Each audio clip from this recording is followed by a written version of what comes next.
Chapter 8. We passed a few sad hours until 11 o'clock, when the trial was to commence. My father and the rest of the family being obliged to attend as witnesses, I accompanied them to the court. During the whole of this wretched mockery of justice I suffered living torture.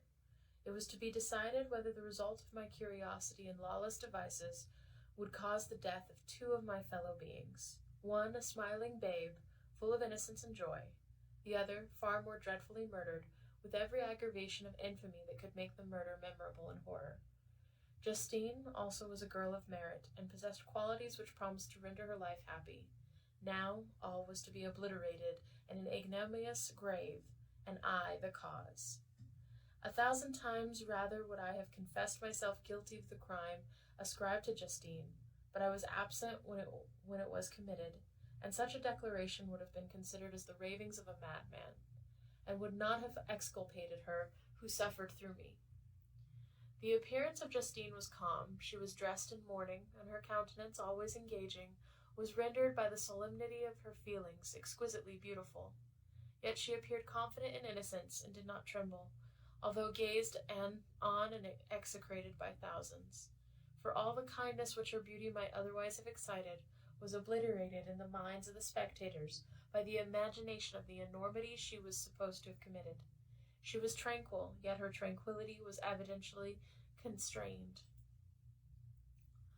And, as her confusion had before been adduced as a proof of her guilt, she worked up her mind to an appearance of courage.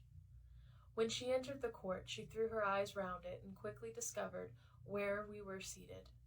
A tear seemed to dim her eye when she saw us.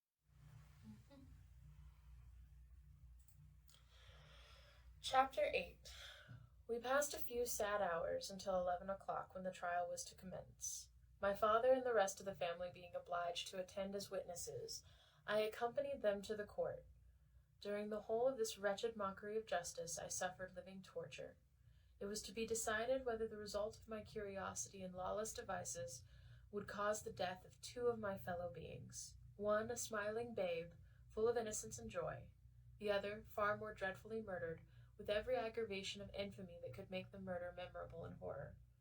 Justine also was a girl of merit, and possessed qualities which promised to render her life happy. Now all was to be obliterated in an ignominious grave, and I the cause. 1,000 times rather would I have confessed myself guilty of the crime ascribed to Justine, but I was absent when it was committed, and such a declaration would have been considered as the ravings of a madman, and would not have exculpated her who suffered through me. The appearance of Justine was calm. She was dressed in mourning, and her countenance, always engaging, was rendered by the solemnity of her feelings exquisitely beautiful. Yet she appeared confident in innocence, and did not tremble, although gazed on and execrated by thousands. For all the kindness which her beauty might otherwise have excited was obliterated in the minds of the spectators by the imagination of the enormity she was supposed to have committed. She was tranquil, yet her tranquillity was evidently constrained. And, as her confusion had before been adduced as a proof of her guilt, she worked up her mind to an appearance of courage. When she entered the court, she threw her eyes round it, and quickly discovered where we were seated. A tear seemed to dim her eye when she saw us, but she quickly recovered herself, and a look of sorrowful affection seemed to attest her utter guiltlessness. The trial began, and, after the advocate against her had stated the charge, several witnesses were called. Several strange facts combined against her, which might have staggered anyone who had not such proof of her innocence as I had. She had been out the whole of the night on which the murder had been committed, and towards morning had been perceived by a market woman not far from the spot where the body of the murdered child had been afterwards found. The woman asked her what she did there, but she looked very strangely, and only returned a confused and unintelligible answer. She returned to the house about 8 o'clock, and when one inquired where she had passed the night, she replied that she had been looking for the child, and demanded earnestly if anything had been heard concerning him. When shown the body, she fell into violent hysterics and kept her bed for several days. The picture was then produced which the servant had found in her pocket, and when Elizabeth, in a faltering voice, proved that it was the same which an hour before the child had been missed, she had placed round his neck, a murmur of horror and indignation filled the court. Justine was called on for her defense. As the trial had proceeded, her countenance had altered. Surprise, horror, and misery were strongly expressed. Sometimes she struggled with her tears, but when she was desired to plead, she collected her powers and spoke in an audible, almost variable voice. "God knows," she said, "how entirely I am innocent, but I do not pretend that my protestation should acquit me. I rest my innocence on a plain and simple explanation of the facts, which have been adduced against me, and I hope the character I have always borne will incline my judges to a favorable interpretation where any circumstance appears doubtful or suspicious."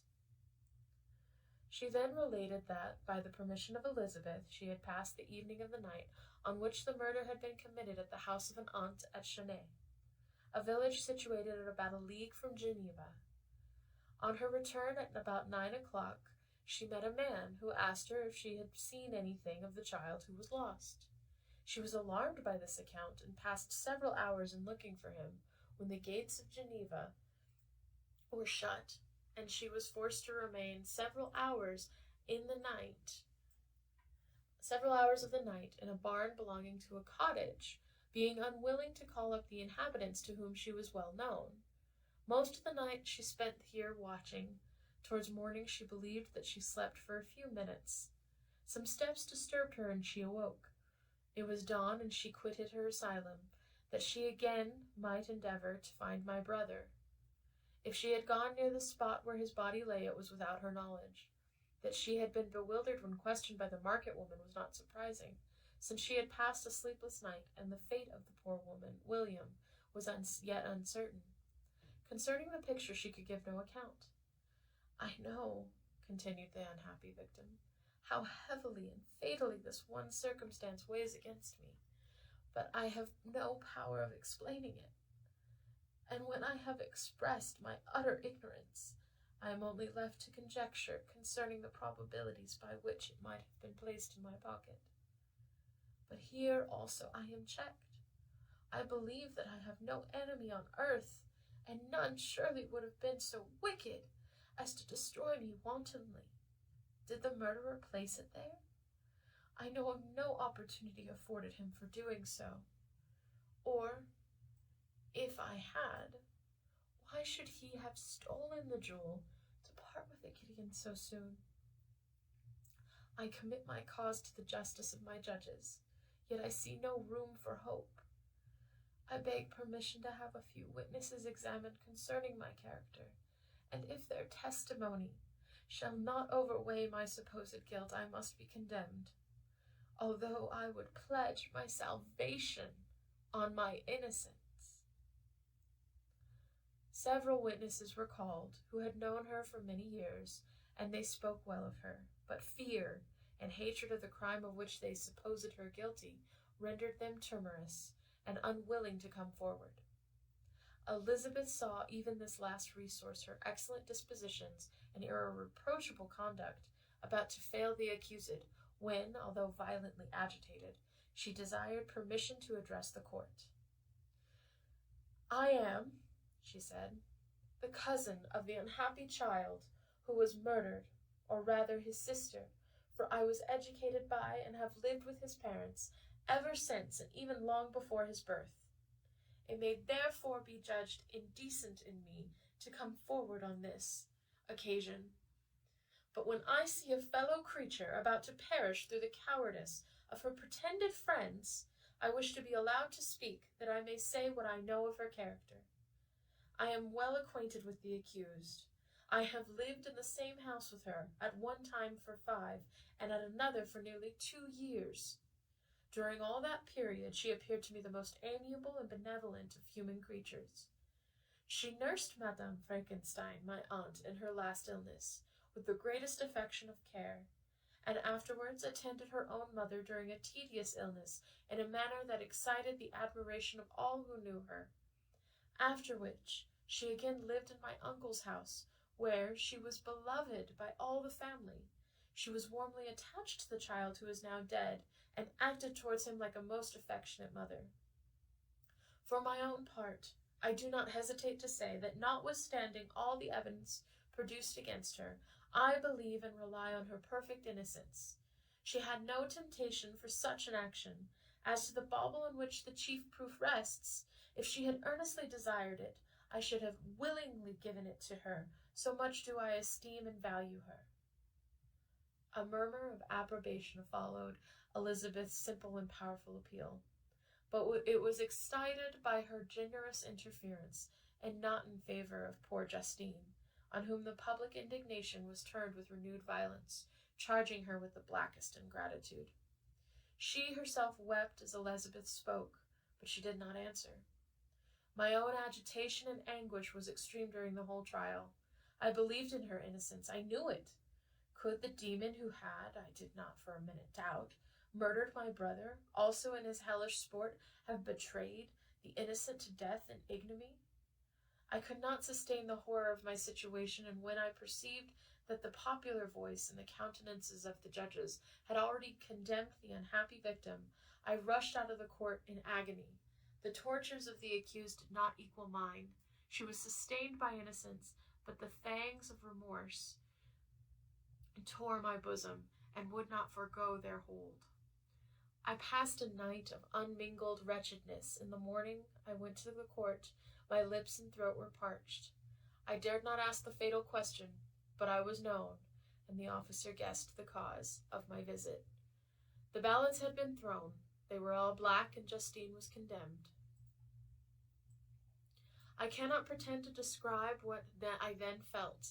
I had before experienced sensations of horror, and I have endeavored to bestow upon them adequate expressions, but words cannot convey an idea of the heart-sickening despair that I then endured. The person to whom I addressed myself added that Justine had already confessed her guilt. That evidence, he observed, was hardly required in so glaring a case, but I am glad of it, and indeed none of our judges like to condemn a criminal upon circumstantial evidence, be it ever so decisive. This was a strange and unexpected intelligence. What could it mean? Had my eyes deceived me, and was I really as mad as the whole world would believe me to be, if I disclosed the object of my suspicions?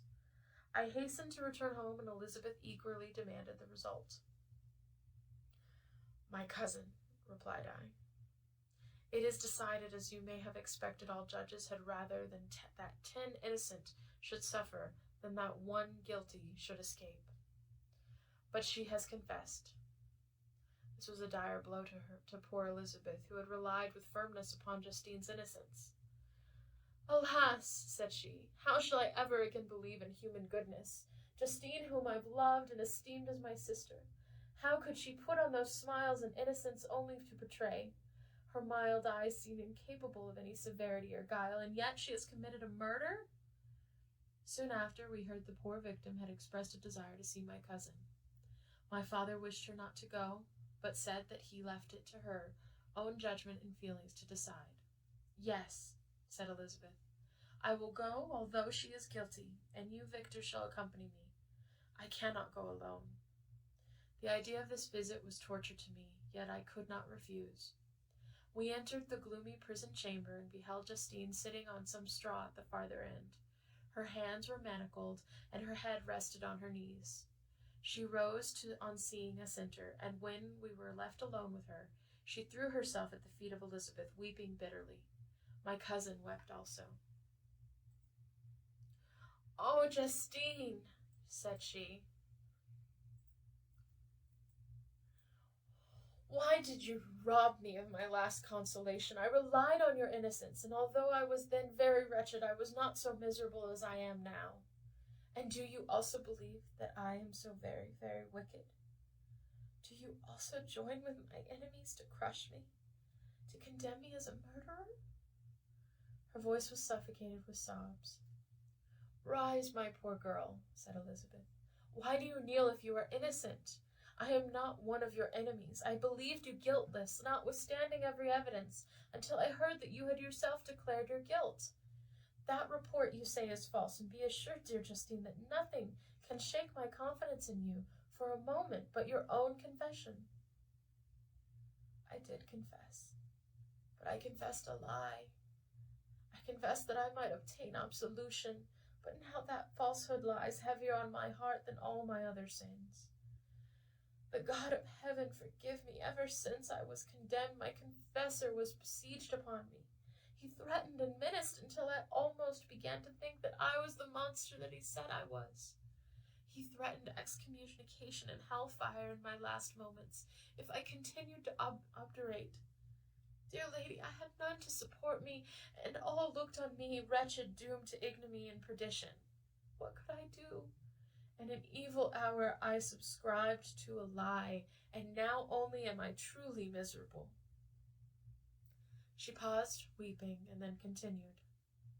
I thought with horror, my sweet lady, that you should believe your Justine, whom your blessed aunt had so highly honored, and whom you loved, was a creature capable of a crime which none but the devil himself could have perpetuated.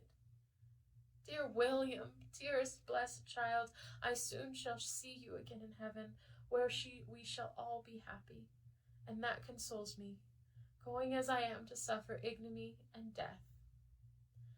Oh, Justine, forgive me for having for one moment distrusted you. Why did you confess?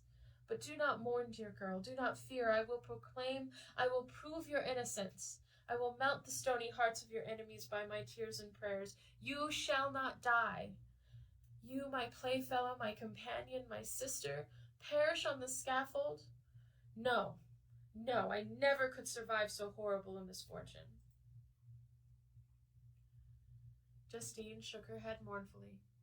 I do now not fear to die, she said. That pain is past. God raises my weaknesses and gives me courage to endure the worst. I leave a sad and bitter world, and if you remember me, and think of me as one unjustly condemned, I am resigned to the fate awaiting me. Learn from me, dear lady, to submit in patience to the will of heaven. During this conversation I have retired to a corner of the prison room, where I could conceal the horrid anguish that possessed me.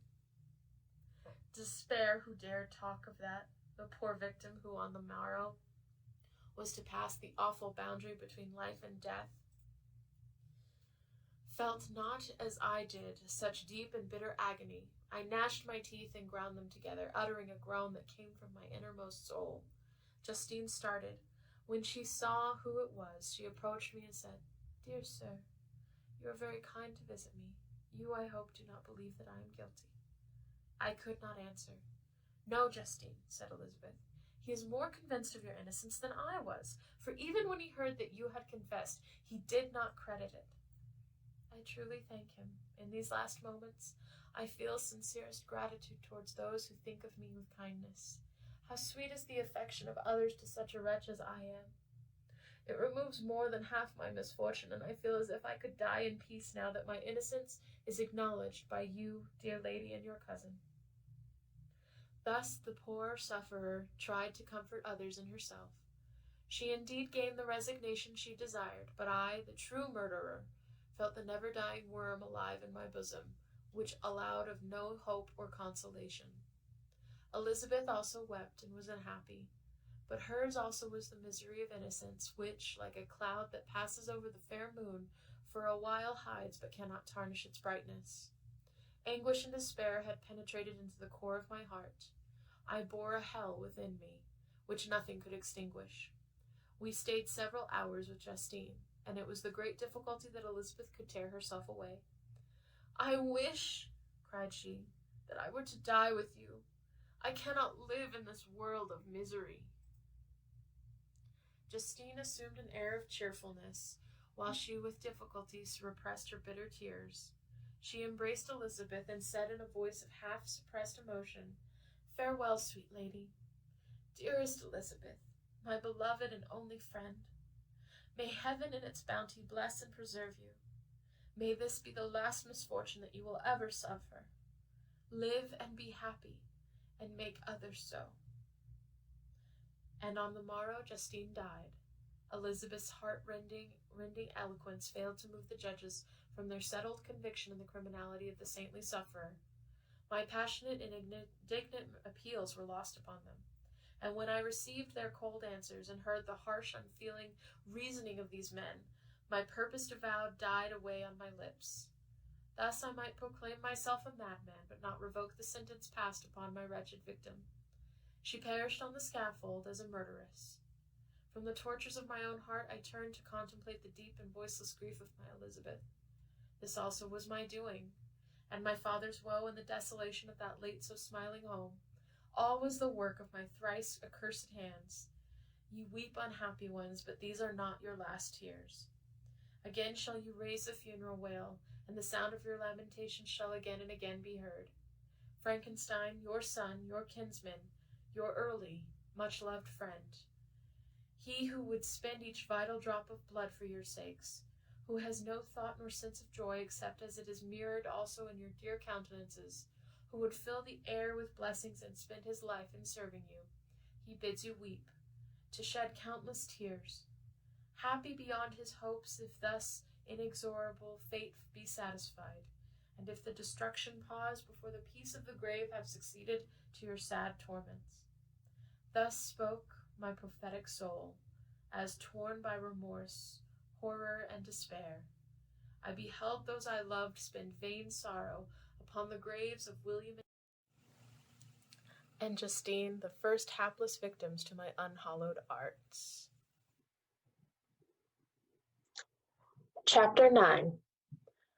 Nothing is more painful to the human mind than after the feelings have been worked up by a quick succession of events, the dead calmness of inaction and certainty which follows, and deprives the soul both of hope and fear. Justine died. She rested, and I was alive. The blood flowed freely in my veins, but a weight of despair and remorse pressed on my heart, which nothing could remove. Sleep fled from my eyes. I wandered like an evil spirit, for I had committed deeds of mischief beyond description horrible, and more, much more, I persuaded myself, was yet behind. Yet my heart overflowed with kindness and the love of virtue. I had begun life with benevolent intentions, and thirsted for the moment when I should put them in practice, and make myself useful to my fellow beings. Now all was blasted. Instead of that serenity of conscience which allowed me to look back upon the past with self-satisfaction, and from thence to gather promise of new hopes, I was seized by remorse and the sense of guilt, which hurried me away to a hell of intense tortures such as no language can describe. This state of mind preyed upon my health, which had perhaps never entirely recovered from the first shock it had sustained. I shunned the face of man. All sound of joy or complacency was torture to me. Solitude was my only consolation, deep, dark, death-like solitude. My father observed with pain the alteration perceptible in my disposition and habits, and endeavored by arguments deduced from the feelings of his serene conscience and guiltless life to inspire me with fortitude, and awaken in me the courage to dispel the dark cloud which brooded over me. "Do you think, Victor," said he, "that I do not suffer also? No one could love a child more than I loved your brother." Tears came into his eyes as he spoke. "But is it not a duty to the survivors that we should refrain from augmenting their unhappiness by an appearance of immoderate grief? It is also a duty owed to yourself, for excessive sorrow prevents improvement or enjoyment, or even the discharge of daily usefulness, without which no man is fit for society." This advice, although good, was totally inapplicable to me. I should have been the first to hide my grief and console my friends, if remorse had not mingled its bitterness and terror, its alarm, with my other sensations. Now I could only answer my father with a look of despair, and endeavor to hide myself from his view. About this time we retired to our house at Bellerive. This change was particularly agreeable to me. The shutting of the gates regularly at 10 o'clock, and the impossibility of remaining on the lake after that hour, had rendered our residence within the walls of Geneva very irksome to me. I was now free. Often, after the rest of the family had retired for the night, I took the boat and passed many hours upon the water. Sometimes, with my sails set, I was carried by the wind, and sometimes, after rowing into the middle of the lake, I left the boat to pursue its own course, and gave way to my own miserable reflections. I was often tempted, when all was at peace around me, and I the only unquiet thing that wandered restless in a scene so beautiful and heavenly, if I except some bat or the frogs whose harsh and interrupted croaking was heard only when I approached the shore. Often, I say, I was tempted to plunge into the silent lake, that the waters might close over me and my calamities forever. But I was restrained when I thought of the heroic and suffering Elizabeth, whom I tenderly loved, and whose existence was bound up in mine. I thought also of my father and surviving brother. Should I, by my base desertion, leave them exposed and unprotected to the malice of the fiend whom I had let loose among them? At these moments I wept bitterly, and wished that peace would revisit my mind, only that I might afford them consolation and happiness. But that could not be. Remorse extinguished every hope. I had been the author of unalterable evils, and I lived in daily fear lest the monster whom I had created should perpetrate some new wickedness. I had an obscure feeling that all was not over, and that he would still commit some signal crime, which by its enormity should almost efface the recollection of the past. There was always scope for fear, so long as anything I loved remained behind. My abhorrence of this fiend cannot be conceived. When I thought of him, I gnashed my teeth. My eyes became inflamed, and I ardently wished to extinguish that life which I had so thoughtlessly bestowed. When I reflected on his crimes and malice, my hatred and revenge burst all bounds of moderation. I would have made a pilgrimage to the highest peak of the Andes, could I, when there have precipitated him to their base. I wished to see him again, that I might wreak the utmost extent of abhorrence on his head and avenge the deaths of William and Justine. Our house was the house of mourning. My father's health was deeply shaken by the horror of recent events. Elizabeth was sad and desponding. She no longer took delight in her ordinary occupations. All pleasure seemed to her sacrilege toward the dead. Eternal woe and tears, she then thought it was the just tribute she should pay to innocence so blasted and destroyed. She was no longer that happy creature who in earlier youth wandered with me on the banks of the lake and talked with ecstasy of our future prospects. The first of those sorrows which are sent to wean us from the earth had visited her, and its dimming influence quenched her dearest smiles. "When I reflect, my dear cousin," said she, "on the miserable death of Justine Moritz, I no longer see the world and its works as they before appeared to me. Before I looked upon the accounts of vice and injustice that I read in books or heard from others as tales of ancient days or imaginary evils. At least they were remote and more familiar to reason than to the imagination. But now misery has come home, and men appear to me as monsters thirsting for each other's blood. Yet I am certainly unjust. Everybody believed that poor girl to be guilty, and if she could have committed the crime for which she suffered, assuredly she would have been the most depraved of human creatures. For the sake of a few jewels, to have murdered the son of her benefactor and friend? A child whom she had nursed from its birth, and appeared to love as if it had been her own. I could not consent to the death of any human being, but certainly I should have thought such a creature unfit to remain in the society of men. But she is innocent. I know, I feel she was innocent. You are of the same opinion, and that confirms me. Alas, Victor, when falsehood could look so like the truth, who can assure themselves of certain happiness? I feel as if I were walking on the edge of a precipice, towards which thousands are crowding and endeavoring to plunge me into the abyss. William and Justine were assassinated, and the murderer escapes. He walks about the world free and perhaps respected, but even if I were condemned to suffer on the scaffold for the same crimes, I would not change places with such a wretch. I listened to this discourse with the extremest agony. I, not in deed, but in effect, was the true murderer.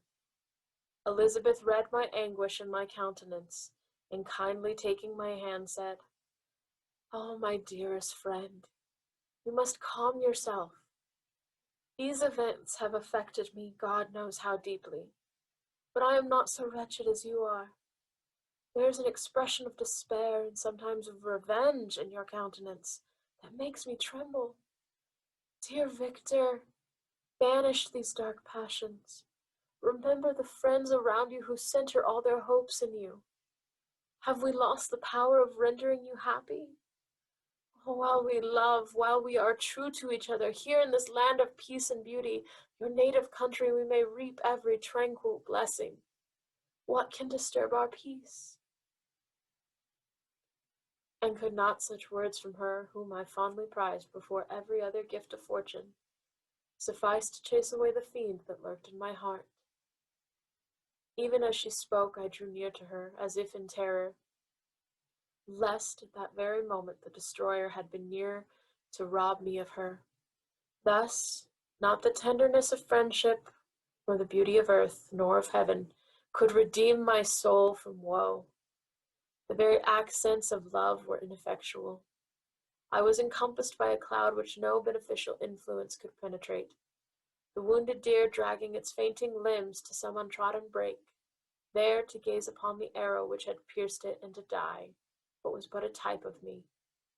Sometimes I could cope with the sullen despair that overwhelmed me, but sometimes the whirlwind passions of my soul drove me to seek, by bodily exercise and by change of place, some relief from my intolerable sensations.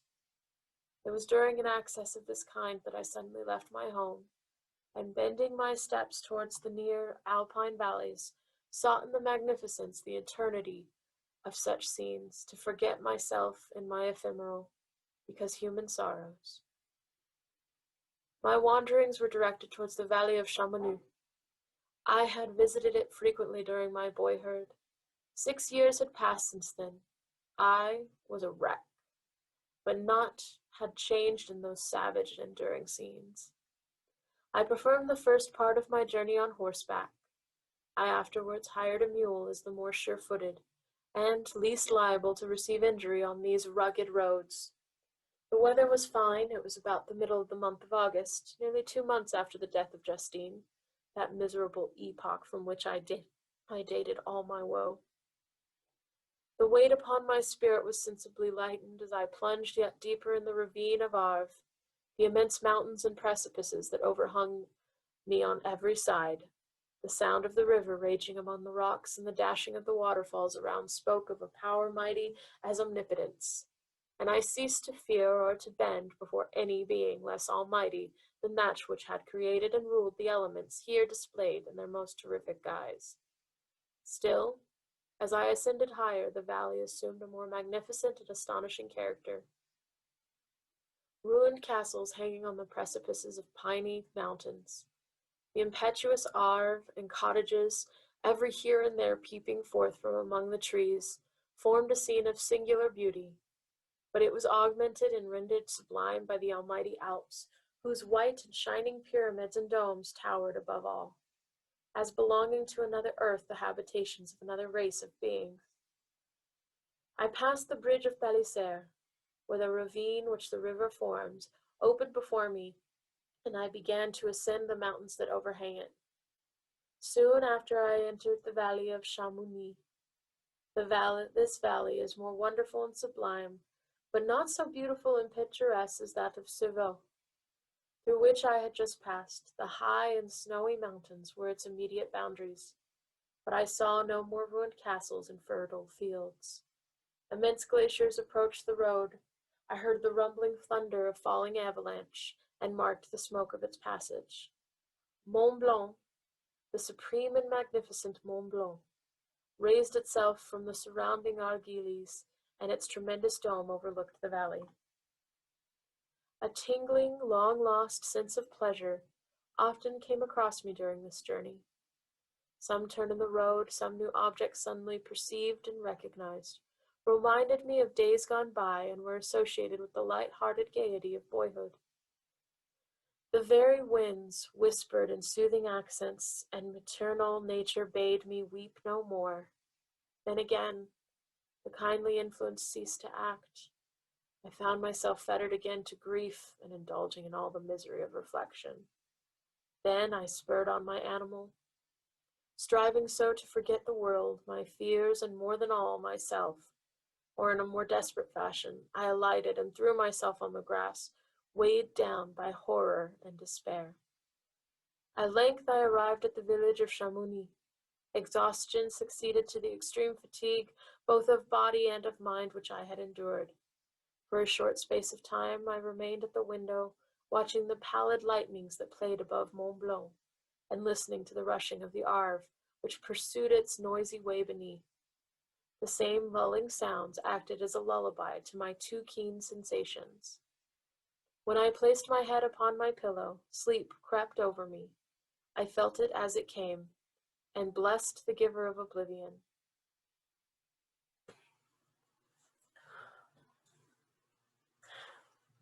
Chapter 10.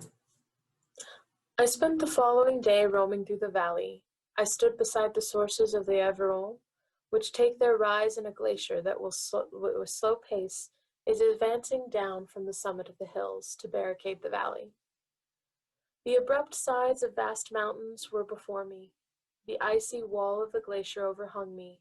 A few shattered pines were scattered around, and the solemn silence of this glorious presence chamber of imperial nature was broken only by the brawling waves, or the fall of some vast fragment, the thunder sound of the avalanche, or the cracking reverberated along the mountains of the accumulated ice, which, through the silent working of immutable laws, was ever and anon rent and torn as if it had been out but a plaything in their hands.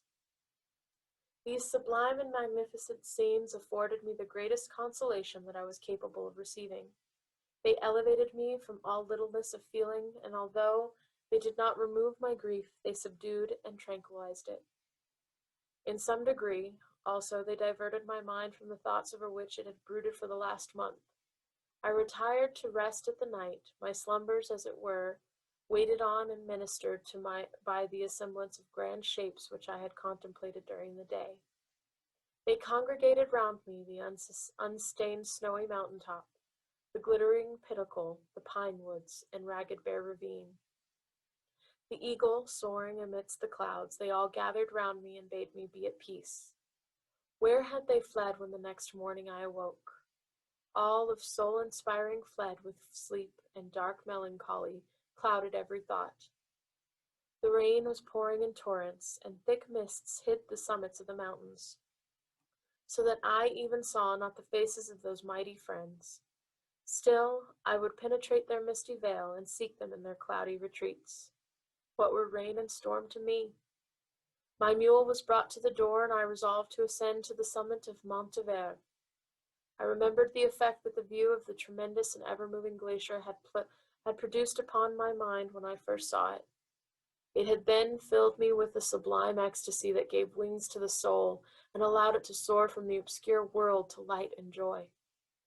The sight of the awful and majestic in nature had indeed always the effect of solemnizing my mind and causing me to forget the passing cares of life. I determined to go without a guide, for I was well acquainted with the path, and the presence of another would destroy the solitary grandeur of the scene. The ascent is precipitous, but the path is cut from continual and short windings, which enable you to surmount the perpendicularity of the mountain. It is a scene terrifically desolate.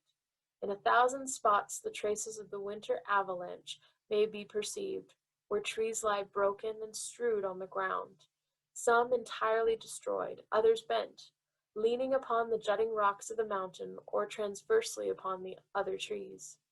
The path as you ascend higher is intersected by ravines of snow, down which stones continually roll from above. One of them is particularly dangerous, as the slightest sound, such as even speaking in a loud voice, produces a concussion of air sufficient to draw destruction upon the head of the speaker. The pines are not tall or luxuriant. but they are somber and add an air of severity to the scene. I looked on the valley beneath. Vast mists were rising from the rivers which ran through it, and curling in thick wreaths around the opposite mountains, whose summits were hid in the uniform clouds, while rain poured from the dark sky, and added to the melancholy impression I received from the objects around me. Alas! Why does man boast of sensibilities superior to those apparent in the brute? It only renders them more necessary beings. If our impulses were confined to hunger, thirst, and desire, we might be nearly free. But now we are moved by every wind that blows, and a chance word or scene that word may convey to us. We rest, a dream has power to poison sleep. We rise, one wandering thought pollutes the day. We feel, conceive, or reason, laugh or weep. Embrace fond woe or cast our cares away. It is the same, for be it joy or sorrow, the path of its departure still is free. Man's yesterday may near be like his morrow, naught may endure but mutability. It was nearly noon when I arrived at the top of the ascent. For some time I sat upon the rock that overlooks the sea of ice. A mist covered both that and the surrounding mountains. Presently a breeze dissipated the cloud, and I descended upon the glacier. The surface is very uneven, rising like the waves of troubled sea, descending low and interspersed by rifts that sink deep. The field of ice is almost a league in width, but I spent nearly 2 hours in crossing it. The opposite mountain is a bare perpendicular rock. From the side where I now stood, Montvert was exactly opposite. At the distance of a league, and above it rose Mont Blanc, in awful majesty. I remained in a recess of the rock, gazing on this wonderful and stupendous scene. The sea, or rather the vast river of ice, wound among its dependent mountains, whose aerial summit hung over its recesses. Their icy and glittering peaks shone in the sunlight over the clouds. My heart, which was before sorrowful, now swelled with something like joy. I explained, "Wandering spirits, if indeed ye wander, and do not rest in your narrow beds, allow me this faint happiness, or take me as your companion away from the joys of life." As I had said this, I suddenly beheld the figure of a man, at some distance, advancing towards me with superhuman speed. He bounded over the crevices in the ice among which I had walked with caution. His stature also as he approached seemed to exceed that of a man. I was troubled, a mist came over my eyes, and I felt a faintness seize me, but I was quickly restored by the cold gale of the mountains. I perceived, as the shape came nearer, sight tremendous and abhorred, that it was the wretch whom I had created. I trembled with rage and horror, resolving to wait his approach and then close with him in mortal combat. He approached. His countenance bespoke bitter anguish, combined with disdain and malignity, while its unearthly ugliness rendered it almost too horrible for human eyes. But I scarcely observed this. Rage and hatred had at first deprived me of utterance, and I recovered only to overwhelm him with words expressive of furious detestation and contempt. "Devil!" I exclaimed. "Do you dare approach me? And do you not fear the fierce vengeance of my arm weakened on your miserable head? Begone, vile insect, or rather stay that I may trample you to dust. And oh, that I could, with the extinction of your miserable existence, restore those victims you have so diabolically murdered." "I expected this reception," said the demon. "All men hate the wretched. How then must I be hated who am miserable beyond all living things? Yet you, my creator, detest and spurn me, thy creature, to whom thou art bound by ties only dissoluble by the annihilation of one of us. You purpose to kill me? How dare you sport thus with life? Do your duty towards me, and I will do mine towards you and the rest of mankind. If you will comply with my conditions, I will leave them and you at peace. But if you refuse, I will glut the maw of death until it be satiated with the blood of your remaining friends. Abhorred monster, fiend that thou art, the torches of hell are too mild a vengeance for thy crime. Wretched devil, you reproach me with your creation? Come on, then, that I may extinguish the spark which I so negligently bestowed. My rage was without bounds. I sprang on him, impelled by all the feelings which can arm one being against the existence of another. He easily eluded me and said, "Be calm. I entreat you to hear me before you give vent to your hatred on my devoted head. Have I not suffered enough that you seek to increase my misery? Life, although it may only be an accumulation of anguish, is dear to me, and I will defend it. Remember, thou hast made me more powerful than thyself. My height is superior to thine, my joints more supple, but I will not be tempted to set myself in opposition to thee. I am the creature, and I will be even mild and docile to my natural lord and king, if thou wilt also perform thy part, the which thou owest me. O Frankenstein, be not equitable to every other, and trample upon me alone, to whom thy justice, and even thy clemency and affection is most due. Remember that I am thy creature, I ought to be thy Adam, but I am rather the fallen angel whom thou drivest from joy for no misdeed. Everywhere I see bliss from which I alone am irrevocably excluded. I was benevolent and good. Misery made me a fiend. Make me happy, and I shall again be virtuous. Begone, I will not hear you. There can be no community between you and me. We are enemies. Begone, or let us try our strength in a fight in which one must fall. How can I move thee? Will no entreaties cause thee to turn a favorable eye upon thy creature, who implores thy goodness and compassion? Believe me, Frankenstein, I was benevolent, my soul glowed with love and humanity. But am I not alone, miserably alone? You, my creator, abhor me. What hope can I gather from your fellow creatures who owe me nothing? They spurn and hate me. The desert, mountains, and dreary glaciers are my refuge. I have wandered here many days. The caves of ice, which I only do not fear, are a dwelling to me, and the only one which man does not grudge. These bleak skies I hail, for they are kinder to me than your fellow beings. If the multitude of mankind knew of my existence, they would do as you do, and arm themselves for my destruction. Shall I not then hate them, who abhor me? I will keep no terms with my enemies. I am miserable, and they shall share my wretchedness. Yet it is in your power to recompense me, and deliver them from an evil which it only remains for you to make so great, that not only you and your family, but thousands of others shall be swallowed up in the whirlwinds of its rage. Let your compassion be moved, and do not disdain me. Listen to my tale. When you have heard that, abandon or commiserate me, as you shall judge that I deserve. But hear me. The guilty are allowed by human laws, bloody as they are, to speak in their own defense before they are condemned. Listen to me, Frankenstein. You accuse me of murder, and yet you would, with a satisfied conscience, destroy your own creature. Oh, praise the eternal justice of man. Yet I ask you not to spare me. Listen to me, and then if you can, and if you will, destroy the work of your hands.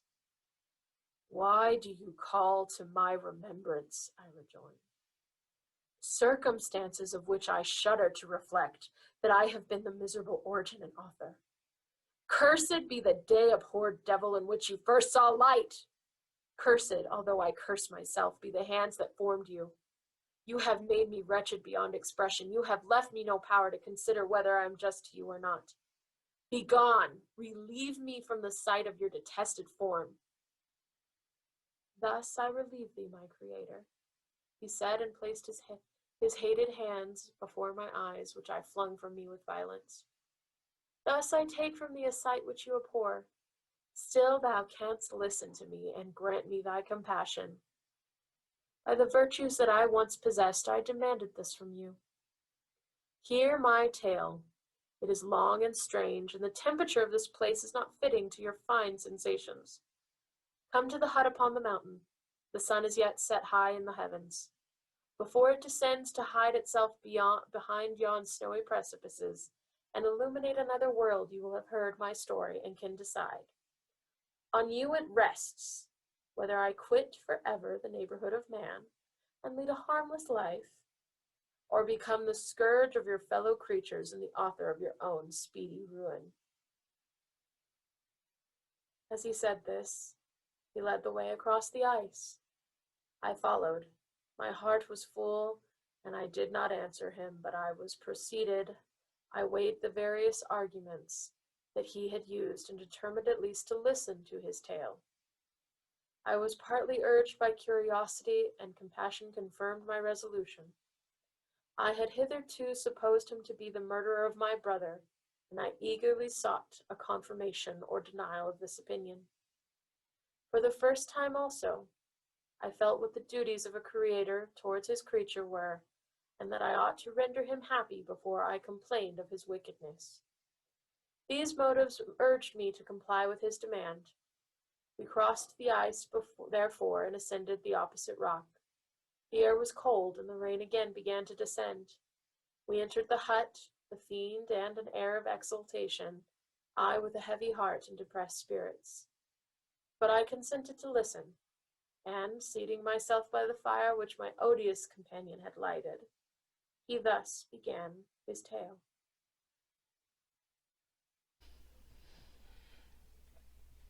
Chapter 11. It is with considerable difficulty that I remember the original era of my being. All the events of that period appear confused and indistinct. A strange multiplicity of sensations seized me, and I saw, felt, heard, and smelt at the same time, and it was indeed a long time before I learned to distinguish between the operations of my various senses. By degrees, I remember a stronger light pressed upon my nerves, so that I was obliged to shut my eyes. Darkness then overcame me and troubled me, but hardly had I felt this, when by opening my eyes, as I now suppose, the light poured in upon me again. I walked, and I believe descended, but I presently found a great alteration in my sensations. Before dark and opaque bodies had surrounded me, impervious to my touch or sight. But I now found that I could wander on at liberty, with no obstacles which I could not either surmount or avoid. The light became more and more oppressive to me, and the heat wearying me as I walked, I sought a place where I could receive shade. This was the forest near Ingolstadt, and here I lay by the side of a brook, resting from my fatigue, until I felt tormented by hunger and thirst. This roused me from my nearly dormant state, and I ate some berries which I found hanging on the trees, or lying on the ground. I slaked my thirst at the brook, and then lying down was overcome by sleep. It was dark when I awoke. I felt cold also, and half frightened, as it were instinctively finding myself so desolate. Before I had quitted your apartment, on a sensation of cold, I had covered myself with some clothes, but these were insufficient to secure me from the dews of the night. I was a poor, helpless, miserable wretch. I knew and could distinguish nothing, but feeling pain invade me on all sides, I sat down and wept. Soon a gentle light stole over the heavens, and gave me a sensation of pleasure. I started up, and beheld a radiant form rise from among the trees. I gazed with a kind of wonder. It moved slowly, but it enlightened my path, and I again went out in search of berries. I was still cold, when under one of the trees I found a huge cloak, with which I covered myself, and sat down upon the ground. No distinct ideas occupied my mind. All was confused. I felt light and hunger and thirst and darkness. Innumerable sounds rung in my ears, and on all sides various scents saluted me. The only object that I could distinguish was the bright moon, and I fixed my eyes on that with pleasure. Several changes of day and night passed, and the orb of night had greatly lessened, when I began to distinguish my sensations from each other. I gradually saw plainly the clear stream that supplied me with drink, and the trees that shaded me with their foliage. I was delighted when I first discovered that a pleasant sound, which often saluted my ears, proceeded from the throats of the little winged animals who had often intercepted the light from my eyes. I began also to observe with greater accuracy the forms that surrounded me, and to perceive the boundaries of the radiant roof of light which canopied me. Sometimes I tried to imitate the pleasant songs of the birds, but was unable. Sometimes I wished to express my sensations in my own mode, but the uncouth and inarticulate sounds which broke from me frightened me into silence again. The moon had disappeared from the night, and again with a lessened form showed itself, while I still remained in the forest. My sensations had by this time become distinct, and my mind received every day additional ideas. My eyes became accustomed to the light, and to perceive objects in their right forms. I distinguished the insect from the herb, and by degrees one herb from another. I found that the sparrow uttered none but harsh tones, whilst those of the blackbird and thrush were sweet and enticing. One day, when I was oppressed by cold, I found a fire which had been left by some wandering beggars, and was overcome with delight at the warmth I experienced from it. In my joy I thrust my hands into the live embers, but quickly drew them out again with a cry of pain. How strange, I thought, that the same cause should produce such opposite effects. I examined the materials of the fire, and to my joy found it to be composed of wood.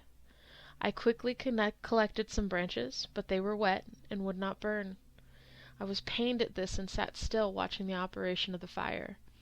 The wet wood which I had placed near the heat dried, and itself became inflamed. I reflected on this, and by touching the various branches I discovered the cause, and busied myself in collecting a great quantity of wood that I might dry it, and have a plentiful supply of fire. When night came on and brought sleep with it, I was in the greatest fear lest my fire should be extinguished. I covered it carefully with dry wood and leaves, and placed wet branches upon it, and then, spreading my cloak, I lay on the ground and sunk into sleep.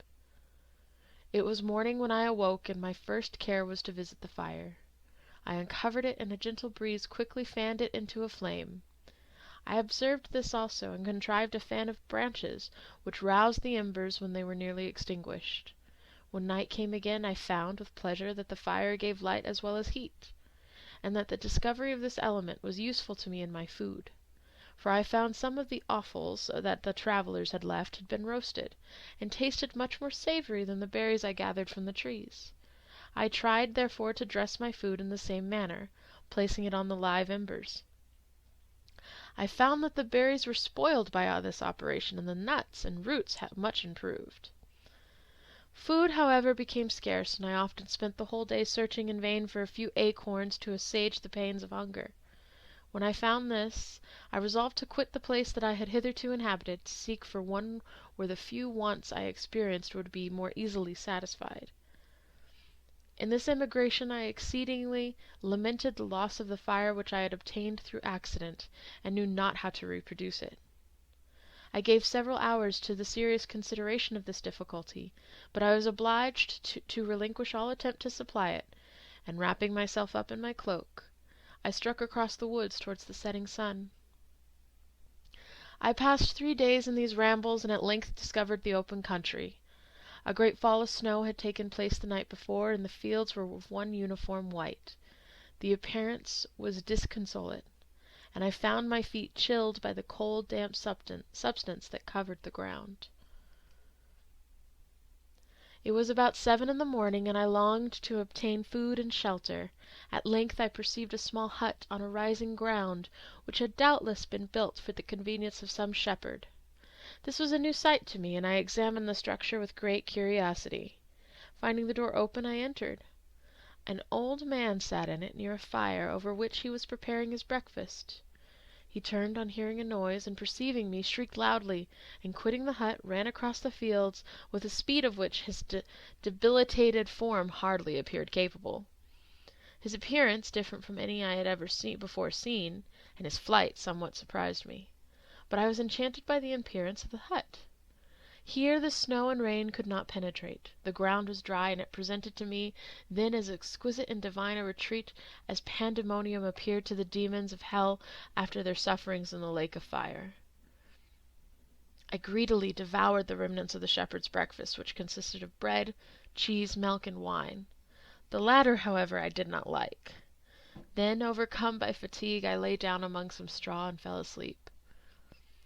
It was noon when I awoke, and allured by the warmth of the sun which shone brightly on the white ground, I determined to recommence my travels, and depositing the remains of the peasant's breakfast in a wallet I found. I proceeded across the fields for several hours until at sunset I arrived at a village. How miraculous it did appear! The huts, the neater cottages and stately homes engaged my admiration by turns. The vegetables in the gardens, the milk and cheese that I saw placed at the windows of some of the cottages allured my appetite. One of the best of these I entered, but I had hardly placed my foot within the door before the children shrieked and one of the women fainted. The whole village was roused. Some fled, some attacked me, until grievously bruised by stones and many other kinds of missile weapons, I escaped to the open country, and fearfully took refuge in a low hovel quite bare, and making a wretched appearance after the palaces I had beheld in the village. This hovel, however, joined a cottage of a neat and pleasant appearance. But after my late dearly bought experience, I dared not enter it. My place of refuge was constructed of wood, but so low that I could with difficulty sit upright in it. No wood, however, was placed on the earth, which formed the floor, but it was dry, and although the wind entered it by innumerable chinks, I found it an agreeable asylum from the snow and rain. Here then I retreated, and lay down happy to have found a shelter, however miserable, from the inclemency of the season, and still more from the barbarity of man. As soon as morning dawned I crept from my kennel, that I might view the adjacent cottage and discover if I could remain in the habitation I had found. It was situated against the back of the cottage, and surrounded on the sides, which were exposed by a pigsty and a clear pool of water.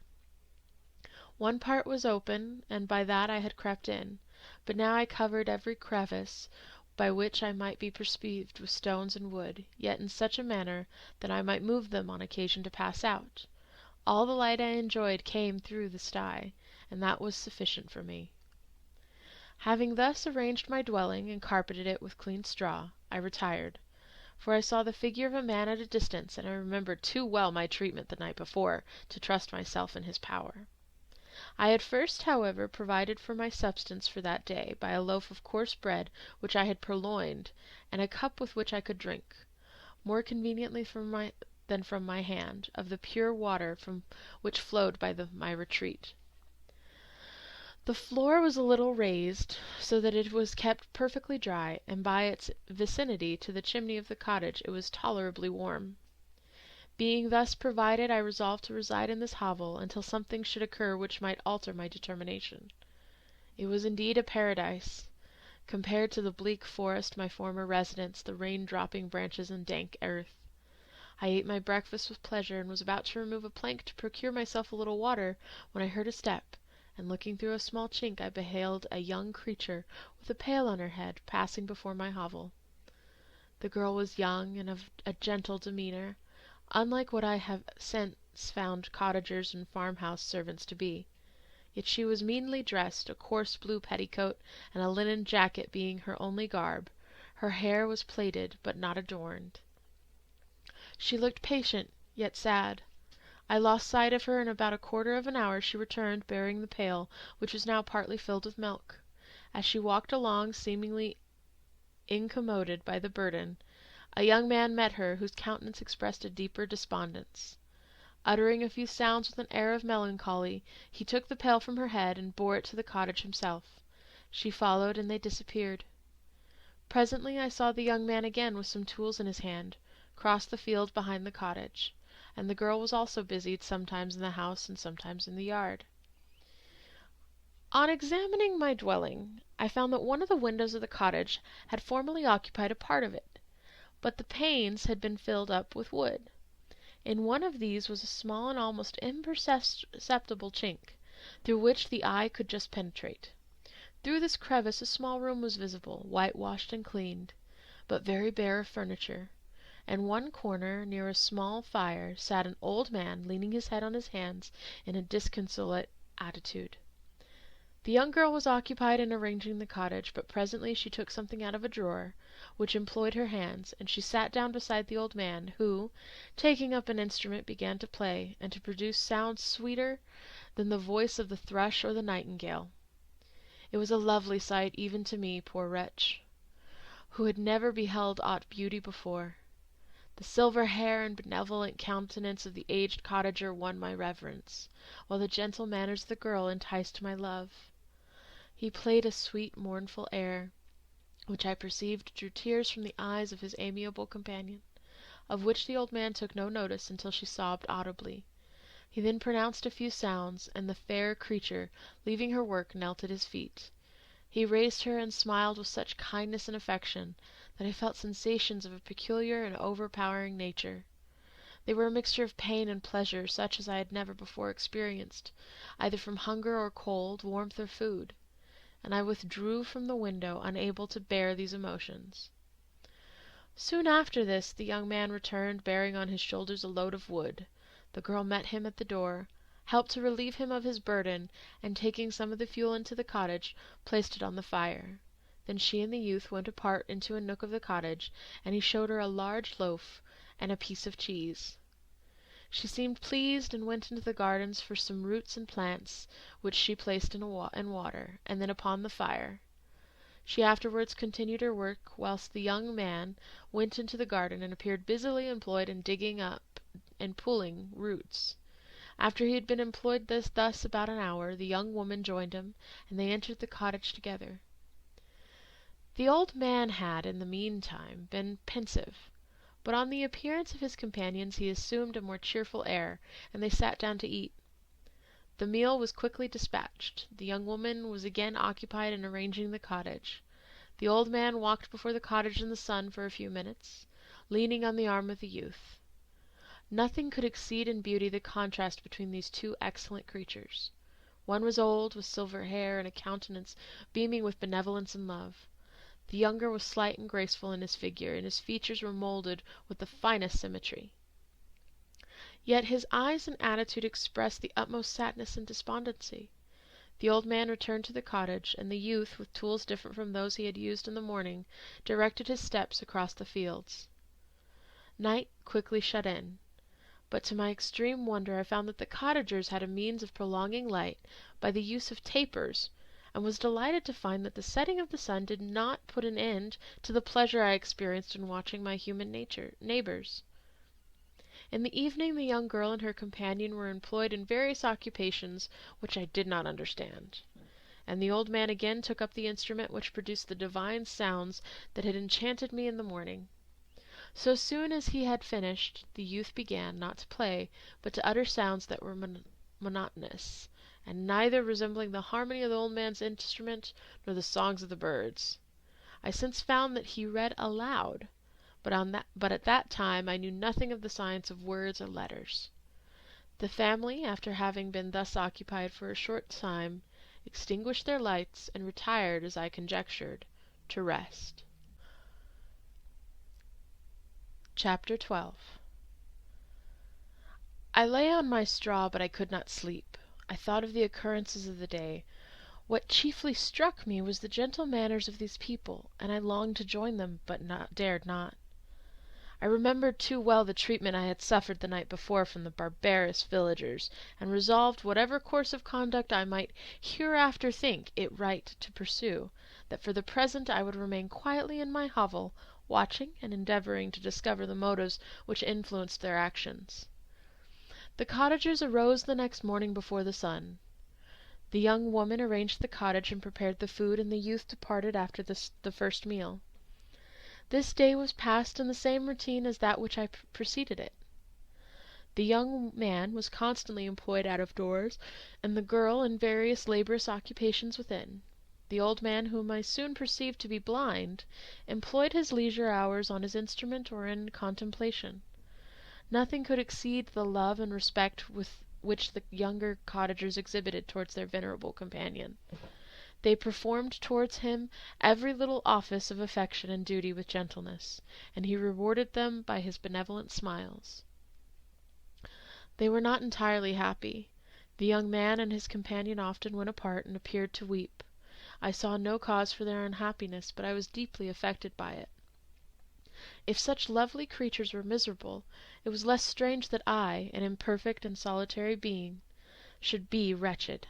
Yet why were these gentle beings unhappy? They possessed a delightful house, for such it was in my eyes, and every luxury. They had a fire to warm them when chill, and delicious viands when hungry. They were dressed in excellent clothes, and still more, they enjoyed one another's company and speech, interchanging each day looks of affection and kindness. What did their tears imply? Did they really express pain? I was at first unable to solve these questions, but perpetual attention and time explained to me many appearances which were at first enigmatic. A considerable period elapsed before I discovered one of the causes of the uneasiness of this amiable family. It was poverty, and they suffered that evil in a very distressing degree. Their nourishment consisted entirely of the vegetables of their garden and the milk of one cow which gave very little during the winter, when its masters could scarcely procure food to support it. They often, I believe, suffered the pangs of hunger very poignantly, especially the two younger cottagers.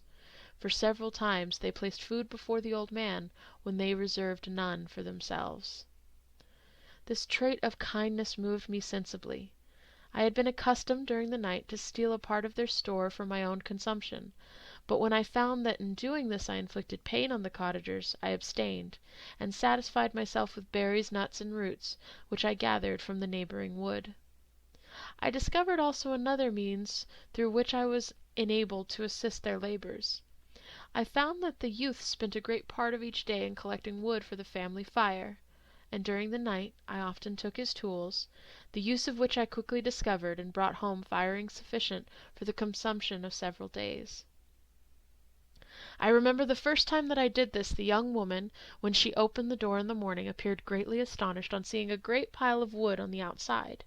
She uttered some words in a loud voice, and the youth joined her, who also expressed surprise. I observed with pleasure that he did not go to the forest that day, but spent it in repairing the cottage and cultivating the garden. By degrees I made a discovery of still greater moment. I found that these people possessed a method of communicating their experience and feelings to one another by articulate sounds. I perceived that the words they spoke sometimes produced pleasure or pain, smiles or sadness, in the minds and countenances of the hearers. This was indeed a godlike science, and I ardently desired to become acquainted with it. But I was baffled in every attempt I made for this purpose.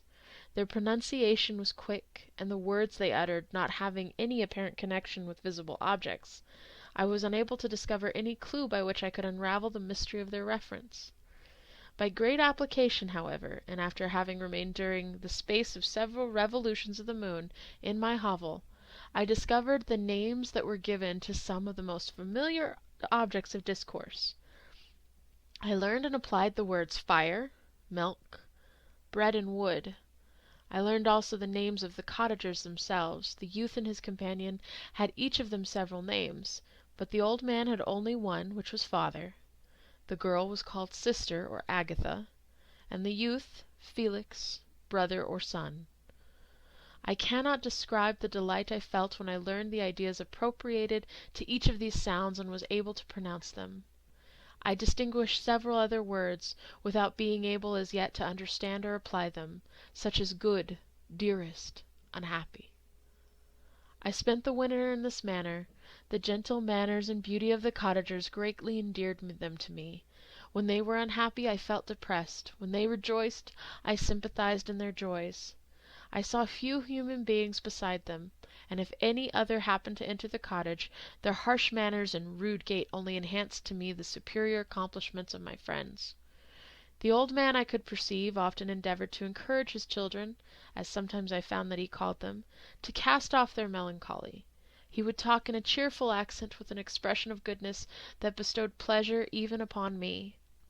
Agatha listened with respect, her eyes sometimes filled with tears, which she endeavoured to wipe away unperceived. But I generally found that her countenance and tone were more cheerful after having listened to the exhortations of her father. It was not thus with Felix. He was always the saddest of the group, and even to my unpractised senses he appeared to have suffered more deeply than his friends. But if his countenance was more sorrowful, his voice was more cheerful than that of his sister, especially when he addressed the old man. I could mention innumerable instances which, although slight, marked the dispositions of these amiable cottagers. In the midst of poverty and want, Felix carried with pleasure to his sister the first little white flower that peeped out from beneath the snowy ground. Early in the morning, before she had risen, he cleared away the snow that obstructed her path to the milk-house, drew water from the well, and brought the wood from the outhouse, where, to his perpetual astonishment, he found his store always replenished by an invisible hand. In the day I believe he worked sometimes for a neighbouring farmer, because he often went forth and did not return until dinner, yet brought no wood with him. At other times he worked in the garden, but as there was little to do in the frosty season, he read to the old man and Agatha.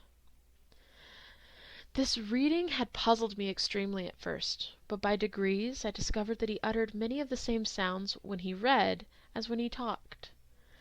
I conjectured, therefore, that he found on the paper signs for speech which he understood, and I ardently longed to comprehend these also. But how was that possible when I did not even understand the sounds for which they stood as signs? I improved, however, sensibly in this science, but not sufficiently to follow up any kind of conversation, although I applied my whole mind to the endeavour. For I easily perceived that although I eagerly longed to discover myself to the cottagers, I ought not to make the attempt until I had first become master of their language, which knowledge might enable me to make them overlook the deformity of my figure. For with this also the contrast perpetually presented to my eyes had made me acquainted. I had admired the perfect forms of my cottagers, their grace, beauty, and delicate complexions. But how was I terrified when I viewed myself in a transparent pool! At first I started back, unable to believe that it was indeed I who was reflected in the mirror, and when I became fully convinced that I was in reality the monster that I am, I was filled with the bitterest sensations of despondence and mortification. Alas! I did not yet entirely know the fatal effects of this miserable deformity. As the sun became warmer and the light of day longer, the snow vanished, and I beheld the bare trees and the black earth. From this time Felix was more employed, and the heart-moving indications of impending famine disappeared. Their food, as I afterwards found, was coarse, but it was wholesome, and they procured a sufficiency of it. Several new kinds of plants sprung up in the garden, which they dressed, and these signs of comfort increased daily as the season advanced. The old man, leaning on his son, walked each day at noon, when it did not rain, as I found it was called, when the heavens poured forth its waters. This frequently took place, but a high wind quickly dried the earth, and the season became far more pleasant than it had been. My mode of life in my hovel was uniform. During the morning I attended the motions of the cottagers, and when they were dispersed in various occupations I slept. The remainder of the day was spent in observing my friends. When they had retired to rest, if there was any moon, or the night was starlight, I went into the woods and collected my own food and fuel for the cottage. When I returned as often as it was necessary, I cleared their path from the snow, and performed those offices that I had seen done by Felix. I afterwards found that these labours performed by an invisible hand greatly astonished them, and once or twice I heard them on these occasions utter the words, "Good spirit," "wonderful." But I did not then understand the signification of these terms. My thoughts now became more active, and I longed to discover the motives and feelings of these lovely creatures. I was inquisitive to know why Felix appeared so miserable and Agatha so sad. I thought, foolish wretch, that it might be in my power to restore happiness to these deserving people. When I slept or was absent, the forms of the venerable blind father, the gentle Agatha, and the excellent Felix flitted before me. I looked upon them as superior beings who would be the arbiters of my future destiny. I formed in my imagination 1,000 pictures of presenting myself to them and their reception of me. I imagined that they would be disgusted, until by my gentle demeanour and conciliating words I should first win their favour and afterwards their love. These thoughts exhilarated me and led me to apply with fresh ardour to acquiring the art of language. My organs were indeed harsh but supple, and although my voice was very unlike the soft music of their tones, yet I pronounced such words as I understood with tolerable ease.